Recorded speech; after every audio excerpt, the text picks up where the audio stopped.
नमो नमः। आप सभी का स्वागत है सोयो क्लासेस में गीतांजलि अंधेरिया के साथ। और जैसा कि संस्कृत की श्रृंखला में हम संधियों को पढ़ रहे थे और व्यंजन स्वर संधि पढ़ने के बाद हम व्यंजन संधि की तरफ आए थे। व्यंजन संधि में हमने कुछ नियमों को देखा और अभी वो नियम समाप्त नहीं हुए हैं। उसी श्रृंखला को आगे बढ़ाते हुए हम आगे चलते हैं, पर पिछले कुछ नियमों को एक बार हम देख लेते हैं, क्योंकि मध्य में अभी बीच में ही जो हमारा एक वीडियो आया था जिसमें मैंने आप लोगों को शब्द रूप भी सर्वनाम के 2 शब्द रूप भी दिखाए थे। अभी फिर से पुनः हम व्यंजन संधियों को आगे बढ़ाते हैं। तो व्यंजन की संधि में हमने पहला नियम देखा था कि यदि ता और दा के बाद पहले पद के अंत में यदि ता और दा हो और दूसरे पद के प्रारंभ में चा या छा हो, तो ता या दा का चा हो जाता है। जैसे भवत चरणम, तो भवत चरणम। एतत् चंद्रमंडलम, एतच चंद्रमंडलम। अगला नियम देखा, यहीं पर आगे देखा था हमने कि यदि त द के बाद च झा हो, ता दा के उसमें यदि ता दा के बाद मतलब दूसरे पद में यदि जा और झा हो, तो तादा के स्थान पर चा हो जाता है। तादा के स्थान पर जा हो जाता है। तो उत प्लस ज्वलह मिलके हो जाएगा उज्ज्वलह, क्योंकि ता के स्थान पर जा हो गया। उज्ज्वलह। एतत् प्लस जननम, तो एतच जननम। ऐसे ही अगला नियम देखा था कि यदि पहले तादा वाला देख लेते, यदि पद के अंत में यदि तादा पहले पद के अंत में है और दूसरे पद के प्रारंभ में यदि शाह है, तो ता या दा का चा हो जाता है। जो ता और दा यहाँ पर पहले पद के अंत में दिख रहे हैं, इसका चा हो जाता है। और दूसरे पद के प्रारंभ में जो शा दिख रहा है उसका छा हो जाता है। तो चूंकि ता और दा में हलन थी, इसलिए उसके स्थान पर जो चा आने वाला है वो भी कैसा आएगा, आधा आएगा। तो ये हो जाएगा महत छट छकटम। महत धन शकटम का हो जाएगा महत छट छकटम। और तद शरीरम का हो जाएगा तत् तत् शरीरम। इस तरीके से हमने तीसरा नियम भी देखा। और आगे देखिए, यदि ना के बाद पहले पद के अंत में यदि ना है और दूसरे पद के प्रारंभ में यदि जा या जा है, तो ना के स्थान पर इंगा हो जाता है। महान प्लस जय, महन जय। उदयन प्लस झंकार, उदयन उदयंग झंकार, उदयंग झंकार। अब जो नया नियम यहाँ पर एक और है कि यदि पद के अंत में त और दा हो, ता दा के बहुत नियम है, आप चौथा नियम पढ़ रहे हैं तादा का।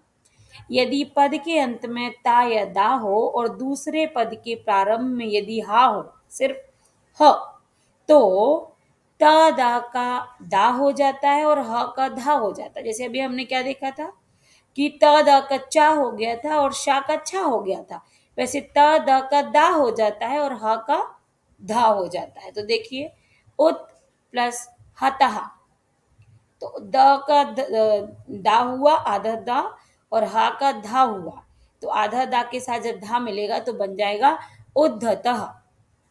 उद प्लस हतः उद्धतः। क्योंकि नियम क्या कह रहा है, ता पर क्या लगनी है, देखिए यहाँ पर ता के स्थान पर दा होना है, तो ये आधा दा हो गया। और हा के स्थान पर धा होना है, तो ये नीचे धा हो गया। मिलके जो शब्द बनता है वो बनता है उद्धतः। इसी के आगे देखते हैं, एक और हा का है। तो आप छोटी की मात्रा में कोई परिवर्तन नहीं होगा, क्योंकि यहाँ व्यंजन संधि है तो व्यंजन में ही परिवर्तन होगा। तो ता और हित, ता में दा और हा का धा, तद्धितम तद्धितम। अगला नियम है, यदि चकार और जकार, चकार मतलब यदि चा आ जाए, जकार मतलब यदि जा आ जाए। यदि पद के अंत में पहले पद के अंत में यदि चा आता है, दूसरे पद के अंत में और पहले पद के अंत में यदि चा आता है या जा आता है और दूसरे पद के प्रारंभ में यदि ना हो, ना छोटा ना, तो ना के स्थान पर या हो जाता है। ये जो इंगा है ये ना के स्थान पर हो जाती है। यहाँ देखिए, याच प्लस ना में जो मात्रा लगी होगी वो इंगा पर मात्रा लग जाएगी। तो याच में जब हम इसको पूरा बनाएंगे तो देखिए, आप चा के नीचे हलंत है, जब ये ना के साथ जुड़ जाएगा तो चा ऑलरेडी ऑटोमेटिक अपने आप ही आधा हो जाएगा। तो या चंगा इसको जो पढ़ेंगे, यज प्लस नह, यजमान जो काम करते हैं, जो ये हवन पूजन करते हैं, उसको यज्ञ कहा गया है। तो यज यहाँ पर एक शब्द है, यज और नह, तो मिलके हो गया यज्ञ, क्योंकि जा और यहाँ से ज्ञा बनता है। आपने संयुक्त व्यंजन में देखा है, हमने सब बहुत पहले ये उस वीडियो में आपको दिखाया था, जहाँ संयुक्त अक्षर दिखाए थे, तो जा और ज्ञ से ज्ञ बनता है, ज्ञ। तो यज और ना, इसमें अगर हम यहाँ जोड़ देंगे तो जा और ये तो मिलके यज्ञ बना लेगा, तो वही ज्ञा बना लिया, तो यज्ञ। याज और ना, तो या यहाँ पर यचंग, यचंगा, यचंगा। आगे देखते हैं, यदि ता और दा के बाद, फिर तादा का नियम है, ता और दा के बाद यदि ट और ठा हो तो ता दा का टा हो जाता है, और यदि ना हो तो ना के स्थान पर ण हो जाता है। यदि तादा के साथ यदि ना भी हो और ना के बाद यदि ट ढा हो, तो यहाँ देखिए इसका ना हो, यदि ना के बाद भी ता दा और ना के बाद यदि ट ठा हो तो ता दा का टा हो जाता है और ना का ड़ा हो जाता है। देखिए, यदि पहले पद के अंत में ना हो, दूसरे पद के अंत में डा हो, तो ये मंडामर। और यदि ता दा के बाद ट ठ हो तो ता दा का टा हो जाता है। देखिए यहाँ पर तत् के प्लस बाद ट है, सत ता के बाद ढ है, ठा है, टटेरे का ठ, तो इस ता का क्या हो जाएगा, टा हो जाएगा, इस ता का भी टा हो जाएगा। ठीक, तो यहाँ हम देखेंगे तट्टी का, और यहाँ सट सट ठकारा होना चाहिए, तो यहाँ पर टा आधा होगा, सट ठकारा, क्योंकि ठा है तो पूरा रहेगा, और यहाँ पर जो ता है वो टा में परिवर्तित हो जाएगा, तो ये हो जाएगा सट ठकारा। इसको हम बिल्कुल आसानी से परिवर्तित कर सकते हैं। यदि हम देखें यहाँ पर, तो यहाँ होना चाहिए ट,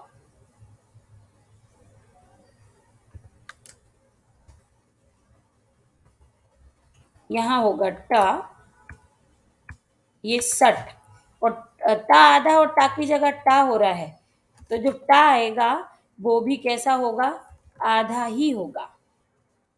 हम देखेंगे नीचे, हम इसको यहीं सुधारेंगे, ये हो गया, तो ये हो गया आधा टा, लेकिन ठकार हमें करना है,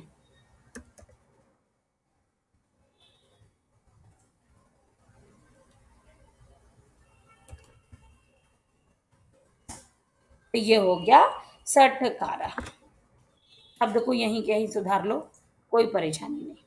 ये देखिए, तो यहाँ पर अब सही हो गया, सत के जगह टा होना था, तो ये टा आधा और ठकारा ज्यों का त्यों। तो बस ये नियम ये याद रखने हैं कि ता दा के साथ क्या क्या परिवर्तित होता है। ता दा के बाद टा ठा हो तो ता दा टा में परिवर्तित हो जाता है, तो कहीं इंगा में परिवर्तित होता है। तो इस अब यहाँ पर देखिए, ता दा के बाद यदि टा ठा और डा हो तो ता दा का डा हो जाता है। यही नियम इसके साथ था, ना के साथ भी। यदि तादा के साथ तादा के बाद यदि ठ ड़ हो तो तादा का डा हो जाता है। उत प्लस डीना, तो ता का क्या हो जाएगा, डा, उड्डीना। महत प्लस ठालम, तो ता का क्या हो जाएगा, डा, महाड ठालम। नियम और शब्द थोड़े से कठिन है, लेकिन यदि इनका पहचाना जाए कि ता धा के बाद यदि हा आता है तो हा धा में परिवर्तित हो जाता है, ता दा में परिवर्तित होता है। यदि अ, ये वाला नियम देखें, तादा के बाद यदि टाढ़ा आता है तो तादा दा में परिवर्तित हो जाता है। तो नियम के अनुसार इनको बनाए जाते हैं, और व्यंजन संधि के नियमों को बनाते समय थोड़ा तो हमें ध्यान रखना होता है कि हमें नियमों को किस तरीके से पढ़ना है और कैसे ये परिवर्तित होंगे।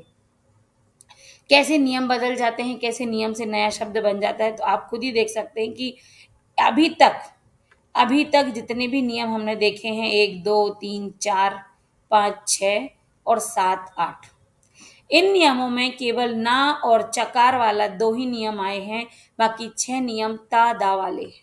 तो आप शुरुआत से एक बार फिर देख लो, तादा के बाद चाछा तो चा में परिवर्तित हो जाता है, ताधा के बाद यदि जाझा तो तादा जा में परिवर्तित हो जाता है, तादा के बाद यदि शा तो तादा चा में परिवर्तित हो जाता है, शा छा में परिवर्तित हो जाता है।